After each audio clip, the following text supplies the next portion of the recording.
کھجوریں پھل دے رہی ہیں، بیسان کے باغ کے جو کھجوریں ہیں، مجھے یہ مطلوب ہے کہ کیا وہ پھل دے رہی ہیں؟ قلنا نعم، تو ہم نے کہا ہاں ان کو پھل ہے، یعنی ہم جانتے ہیں اس علاقے کو، وہ کھجوریں پھل دے رہی ہیں۔ قال، اب اس نے اس پر تبصرہ کیا، کہتا ہے تبصرے کے اندر انہا توشکو اللہ تثمرا، قریبی وہ وقت آئے گا وہ کھجوریں پھل دینا بند کر دیں گی۔ یعنی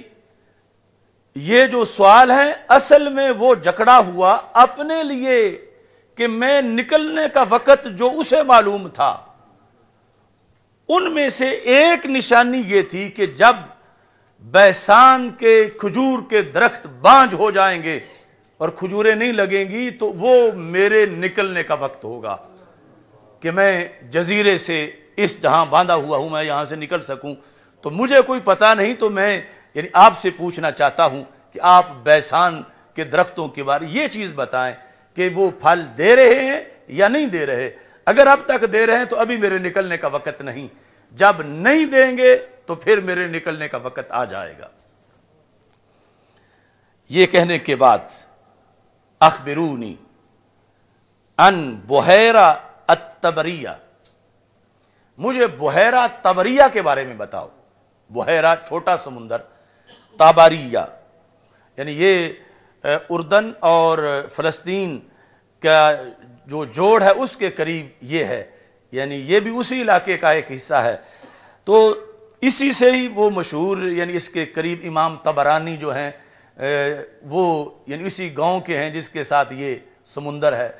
بحیرہ طبریہ یعنی موجودہ جو اردن،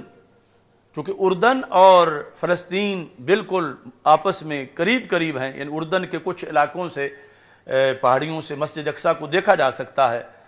تو طبریہ کے بارے میں بتاؤ، اس کے بارے میں کیا پوچھنا ہے؟ حل فیہا ماء، کیا اس میں پانی ہے یا پانی خشک ہو گیا ہے؟ قلنا ہی کثیرۃ الماء، ہم نے کہا اس میں تو بہت پانی ہے۔ قال ان ماءها یوشک ان یذهب او یذهب، وقت آئے گا اس کا پانی خشک ہو جائے گا۔ یعنی یہ اس کو دوسری معلومات تھیں کہ جب اس سمندر کا پانی خشک ہوگا تو پھر میری یہاں سے جان چھوٹے گی، پھر زمین کو روندنے کا میرا وقت آ جائے گا اور میں یہاں سے آزاد ہو جاؤں گا۔ یہ دوسرا سوال اس نے صحابہ کرام رضی اللہ تعالی عنہم سے پوچھا۔ پھر اخبرونی ان عین زغر، زغر چشمے کے بارے میں مجھے بتاؤ۔ حل فی العین ماء، کیا اس میں پانی موجود ہے؟ وحل یزرع اہلھا بماء العین، اور کہاں کیا اس علاقے کے لوگ اس پانی سے، چشمے کے پانی سے کھیتی باڑی کر رہے ہیں؟ یہ تیسرا اس کا سوال تھا۔ قلنا نعم ہی کثیرۃ الماء واہلھا یزرعون من مائھا، ہم نے کہا اس میں بہت پانی ہے اور وہاں کے لوگ اس پانی سے کھیتی باڑی کر رہے ہیں۔ اب یہاں اس نے پہلے دو سوالوں پر جو تبصرہ کیا تھا وہ نہیں کیا، یعنی حدیث میں وہ ذکر نہیں ہے کہ ایک وقت آئے گا کہ پانی یہ ختم ہو جائے گا۔ پہلے جو کھجوروں کے بارے میں کہا کہ وہ پھل نہیں دیں گی، اور پھر یہ جو طبریہ بحیرہ تھا اس کے لحاظ سے کہا کہ وہ خشک ہو جائے گا۔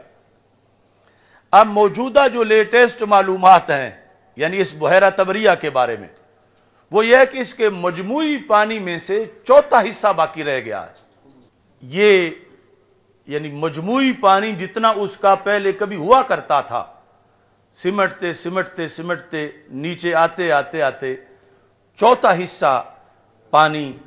رہ گیا ہے۔ یہ جو نہایت العالم کے اندر بھی اس کی تصویر دی ہوئی ہے، اور بھی جو لیٹسٹ اس وقت عرب کی کتابیں ہیں، چونکہ وہ یعنی ایسا نہیں کہ کوئی زمین پہ نامعلوم جگہ ہو، یہ جو علامتوں والی ہے یہ معلوم جگہ ہیں، اور یہ بھی یعنی فلسطین کے ایریے کا وہ جو کھجوروں والا باغ ہے وہ بھی فلسطین کا، اور یہ بھی اس سے اٹیچ جگہ ہے۔ تیسرا زغر وہ بھی اسی علاقے کا ہے۔ اب چوتھا سوال، اخبرونی عن نبی الامیین، نبی الامیین، امیوں کے نبی کی مجھے خبر دو۔ ایک تھا نا نبی امی کی، امی کو نبی کی صفت بنایا جائے، اس نے کہا امیین کے نبی، یعنی عربوں کے جو نبی ہیں صلی اللہ علیہ وسلم، ان کے بارے میں تم مجھے خبر دو۔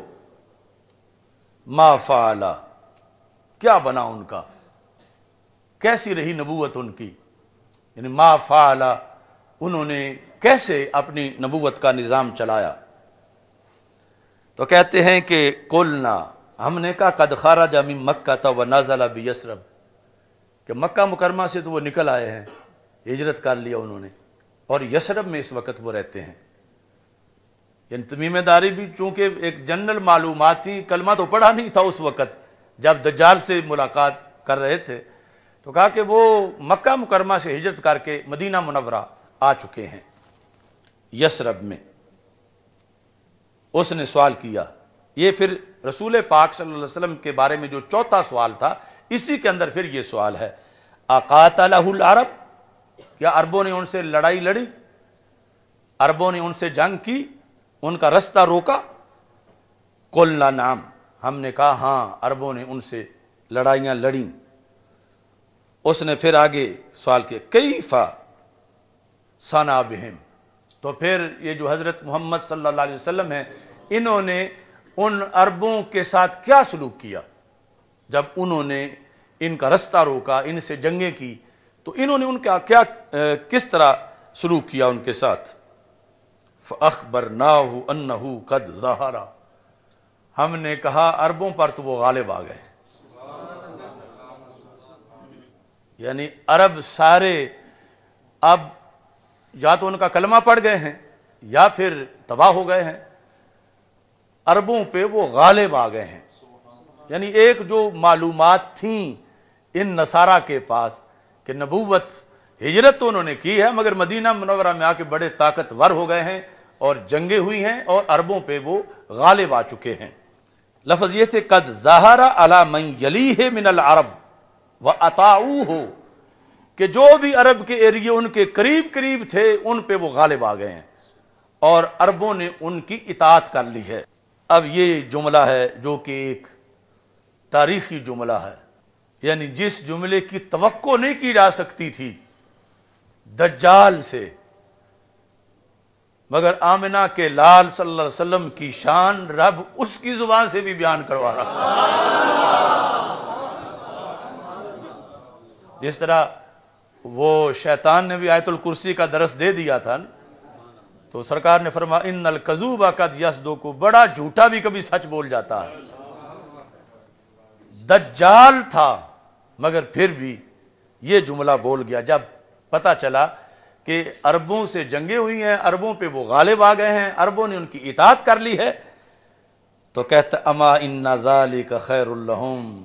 یہی عربوں کے لیے بہتر تھا۔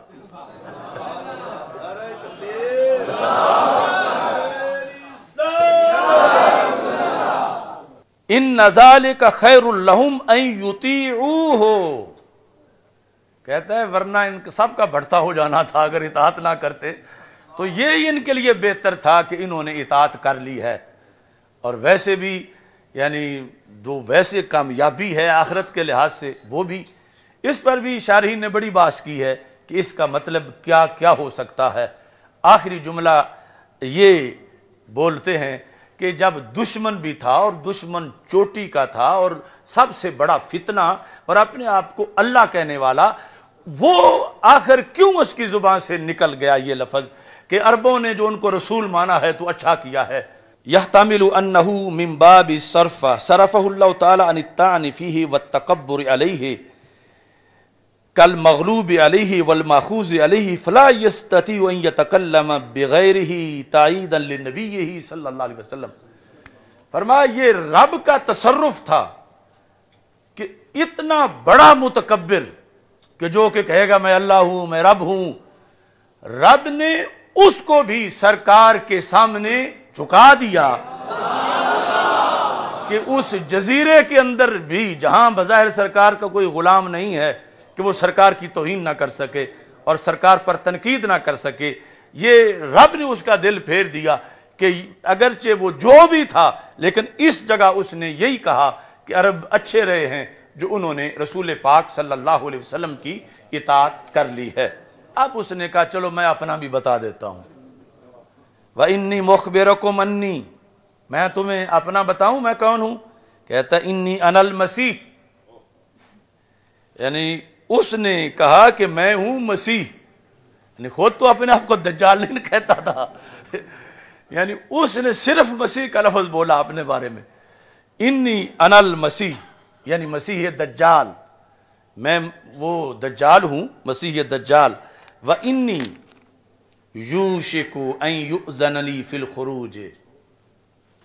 وقت تھوڑا ہی رہ گیا ہے، مجھے نکلنے کی اجازت دی جائے گی۔ یعنی یہ وہ تھوڑا، مطلب یہ ہے کہ صدیاں بیت گئیں اس کو اس جزیرے میں، اس گفتگو کے وقت تک بھی، جو کہ پہلے نبیوں کے زمانے میں بھی جو پیدا ہوا تھا اور اسی جزیرے میں تھا، اور اب اس کو اگر مثال کے طور پر حضرت آدم علیہ السلام کے بعد سے لے کر اس کو 70-80 صدیاں گزر گئی ہیں، تو اب تو اس کے لیے پھر تھوڑا ہی تھا پیچھے، کہ اب میرا پیچھے جو ہے وہ تھوڑا سا زمانہ رہ گیا ہے، یا پہلے سارے انبیاء کے زمانے کے لحاظ سے کہتا بس تھوڑا سا زمانہ رہ گیا میرا، تو میں اس میں اب باہر نکلوں گا۔ ان یؤذن لی فی الخروج، مجھے اذن دیا جائے گا، یعنی جو اللہ کے نزدیک طے ہے، یعنی اسے یہ پتہ ہے کہ یہ جو میرے سنگڑ مجھے مارے ہوئے ہیں یہ اللہ کے حکم سے کھلنے ہیں، اور پھر جو ہے وہ میں نے زمین میں دوڑنا ہے۔ فَأَخْرُجُ فَأَسِيرُ فِي الْأَرْضِ، میں زمین میں سیر کروں گا۔ فَلَا أَدَعُ قَرْيَةً إِلَّا هَبَتُّهَا فِي 40 لَيْلَةً، 40 راتوں میں پوری زمین کور کر جاؤں گا، کوئی ایک بستی بھی ایسی نہیں ہے غیر مکہ و طیبہ، مکہ مکرمہ اور مدینہ منورہ کے سوا، یعنی یہ اس کو بھی معلومات پوری تھیں اس وقت بھی کہ جو اس کے ساتھ ہونا ہے جب اس نے آنا ہے، جو سرکار دو عالم صلی اللہ علیہ وسلم پہلے صحابہ کو بتا چکے تھے۔ ہم نے پچھلے سال وہ کرونا والے مسئلے میں کہا تھا کہ مدینہ منورہ کی شاہراہوں پہ فرشتے کھڑے ہوں گے، دجال کو اندر نہیں آنے دیں گے، کرونا کو کیسے اندر آنے دیں گے؟ یعنی دجال تو تھا مگر کرونا نہیں تھا، کرونائی نہیں تھا کہ اس کا نظریہ یہ ہو کہ میں نے گھس ہی جانا ہے اندر، میں نے چلی جانا ہے۔ کہتا ہے کہ میں فلا ادعو قریۃ، میں کوئی بستی نہیں چھوڑوں گا، نکرہ تحت النفی، ہر بستی میں جاؤں گا، ہر بستی جاؤں گا سوائے مکہ مکرمہ کے اور مدینہ منورہ کے۔ وہ کیسے ہیں؟ کہتا ہما محرماتان علیہ، وہ دونوں مجھ پہ حرام ہیں، ان کا میں بھی احترام کروں گا، ادھر میں نہیں اندر داخل ہو جاؤں گا، میں باہر رہوں گا۔ کہتا کلما اردت ان ادخل واحدا، حرمین میں سے جس حرم میں بھی میں داخل ہونے کا ارادہ کروں گا، ویسے جائے گا تو ضرور، اس کا ذکر بھی سرکار دو عالم صلی اللہ علیہ وسلم نے فرمایا کہ وہ احد کے پیچھے ایک پہاڑ ہے جہاں آ کر وہ ڈیرا لگائے گا، اور اتفاق سے اس کے لیے ایک محل بھی وہاں بنا دیا گیا ہے اس کی آمد سے پہلے۔ تو وہاں جا کر کہتا ہے کہ جب بھی میں پھر ارادہ کروں گا دن رات میں 24 گھنٹوں میں کہ میں اندر داخل ہو جاؤں، تو پھر کلما اردت ان ادخل واحدا منہما استقبلنی ملک بیدہ السیف سلطا، تو آگے فرشتہ کھڑا ہوگا اور اس کے ہاتھ میں تلوار وہ ہوگی جو نیام سے باہر ہوگی، تو اس واسطے میں پیچھے ہٹ جاؤں گا، کیونکہ اگر آگے گیا تو فرشتہ تلوار مار کے میرا خاتمہ کر دے گا۔ تو یہ سیکورٹی ہے مدینہ منورہ کی اور مکہ مکرمہ، یعنی کہاں یہ نظام اور کہاں آج کے لولے لنگڑے سائنسدان اور ان کے ماننے والے، کون سی ٹیکنالوجی فضاؤں پہ پہرا دے سکتی ہے؟ کہ دجال مانتا ہے کہ مدینہ مدینہ ہے، مکہ مکہ ہے، یعنی یہ نہیں کہ کوئی چوکیاں نیچے بنا کے فورس کھڑی ہوگی کہ اندر نہیں داخل ہونا، پاسپورٹ چیک کراؤ۔ دجال جیسا جو اتنا بڑا شیطان، اتنا بڑا مکار اور خود اپنے آپ دجال، اس کے پاس کوئی ایسی چال نہیں کہ اندر داخل ہو سکے۔ فرشتے جو ہیں وہ ضرور تاڑ لیں گے اس کو، اور تان لیں گے پھر اگر آ گیا سامنے تو۔ اچھا جی، تو یہاں پر یہ کہتا ہے یسدونی عنہا، وہ مجھے روک لیں گے، یعنی یہ جزیرے میں بند اس وقت بھی اسے یہ پتا تھا، اور اتفاق سے یہ ساری باتیں رسول پاک صلی اللہ علیہ وسلم پہلے صحابہ کو بتا چکے تھے،